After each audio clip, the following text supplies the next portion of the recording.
नमस्कार, सत श्रीकाल जी। आइए आपको ले चलते हैं आज एक ऐसी शख्सियत से रूबरू करवाते हैं जो किसी पहचान की मोहताज नहीं है।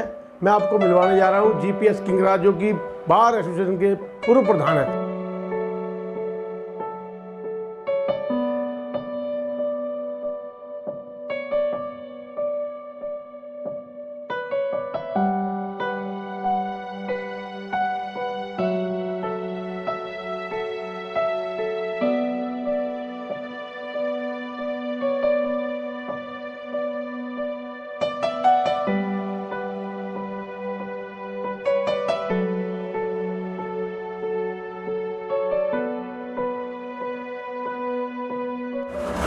देखिए, सिस्टम कोई मैनेज नहीं करना होता।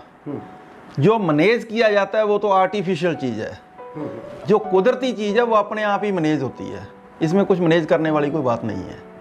जब हम सच की बात करते हैं, सच के साथ बोलते हैं, तो इसमें मैनेज करने का सवाल ही पैदा नहीं होता। अभी पिछले दिनों लॉकडाउन के दौरान आपने जनता की समस्याओं को रखा, और इतना ही नहीं, आपने फेसबुक पे अपना मोबाइल नंबर भी दिया। तो आपको इतने समस्या बहुत थी लोगों की, ये भी था, और आपने नंबर पब्लिश कर दिया।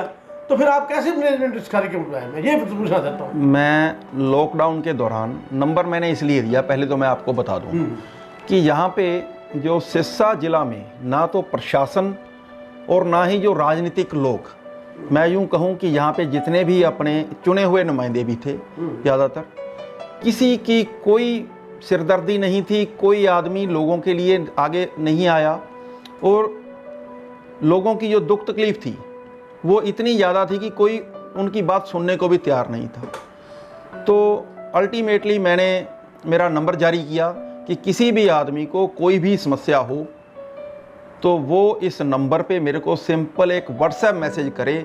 उस व्हाट्सएप के ऊपर ही उसकी सुनवाई होगी। और मैंने प्रशासन को उनकी जो समस्याएं थी वो रखी, और उन समस्याओं को हल भी करवाया। बहुत सी समस्याएं, राशन की समस्या बहुत भारी समस्या थी, बहुत लोग त्राही त्राही मची थी। उस समस्या के लिए आपने कैसे मैनेज किया? राशन की समस्या के लिए ये था कि बहुत से राजनीतिक लोग सिर्फ इसलिए लोगों में बांट रहे थे राशन। मैं उस बात के खिलाफ हूँ, क्योंकि हम जब राशन बांटेंगे तो फिर सरकार की या प्रशासन की क्या जिम्मेदारी रही? उनकी तो कोई जिम्मेदारी रही नहीं ना। वास्तव में ये प्रशासन की और सरकार की जिम्मेदारी बनती है कि ज़रूरतमंद लोगों को राशन मुहैया करवाया जाए।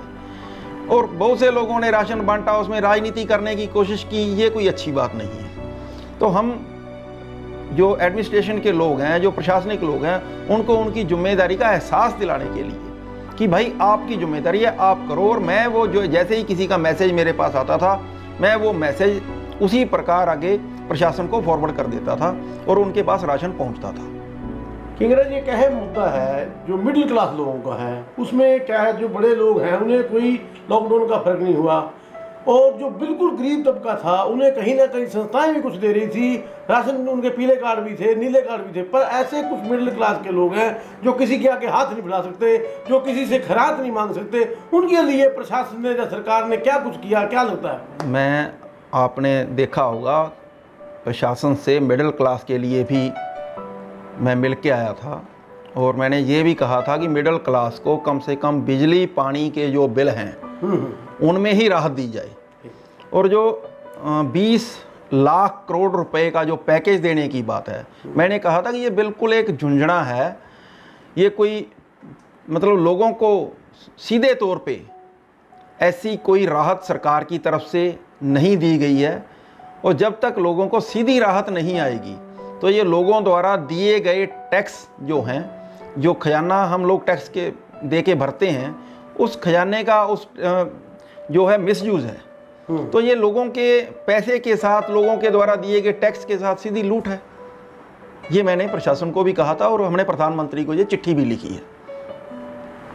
और एक अब जो आवारा पशुओं के लिए भी आपने बात उठाई थी, उनको कंट्रोल करने के लिए कहाँ तक आप कामयाब हुए? आवारा पशु जो गलियों में फिर रहे थे, आवारा पशुओं के लिए मैं आज से नहीं, मैं 2015-16 से इस तरफ लगा हुआ था, क्योंकि उस वक्त आवारा पशुओं को लेकर हमारे कई गांव में लड़ाई झगड़े हुए, 302-307 के मुकदमे भी दर्ज हुए।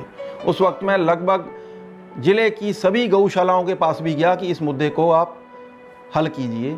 और इनकी मीटिंग हुई थी ओडा में, उस मीटिंग में भी मैंने बड़ी बेबाकी से सारी बात रखी और वहाँ पे इनके प्रदेश अध्यक्ष थे खूबराम जी, उन्होंने ये बात मानी और मीटिंग में ये बात कही कि वकील साहब जो बात कह रहे हैं वो बात सही है और हम लोगों में कहीं ना कहीं कमियां हैं। और आज भी मेरी यही बात थी। बहुत से गांवों से मेरे पास फ़ोटोएँ आई कि गौशालाओं में जो गाय है वो भूखी मर रही है। तो मैंने भी वो जब फ़ोटोएँ देखी तो मेरे को लगा यार कि एक बेजुबान जानवर वो इस प्रकार से भूखा मरे, वो किसी को अपनी बात कह नहीं सकता और मतलब घुट घुट के तिल तिल करके मरने को मजबूर है वो बेजुबान जानवर, तो उसका क्या कसूर है। ये बात मैंने प्रशासन को उठाई थी और ये बात मैंने डीसी साहब को कही थी। मुद्दे तो कई हैं, पर हम अगले पार्ट के अंदर फिर आपसे मुलाकात कराएंगे किंगरा जी की। उससे पहले एक ऐसा अहम सवाल जो किंगरा जी के लिए है, जो कि जनता के अंदर चर्चा है कि किंगरा जी आप चुनाव लड़ने की भी तैयारी कर रहे हैं, ऐसी जनता के अंदर चर्चा है। तो आप इस बात के लिए हमारे दर्शकों को बताएं क्या? ना तो कोई अभी चुनाव की बात है, तैयारी चल रही है आपकी? नहीं, कोई तैयारी की बात नहीं है। मैं पहले भी ये बातें उठाता रहा हूँ, अब भी उठा रहा हूँ, आगे भी उठाता रहूँगा। हर बात को चुनाव से जोड़कर नहीं देखना चाहिए। और मैं जो बात करता हूँ, जो काम करता हूँ, मैं बिना किसी लाग लपेट के, बिना किसी आडंबर के और बिना किसी स्वार्थ के वो बात मैं कह रहा हूँ। अगर मैं इसी प्रकार की कोई बात करता तो मैं इतनी बेबाकी से बातें क्यों कहता।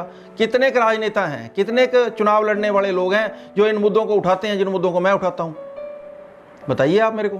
बिल्कुल सही कहा किंगरा जी।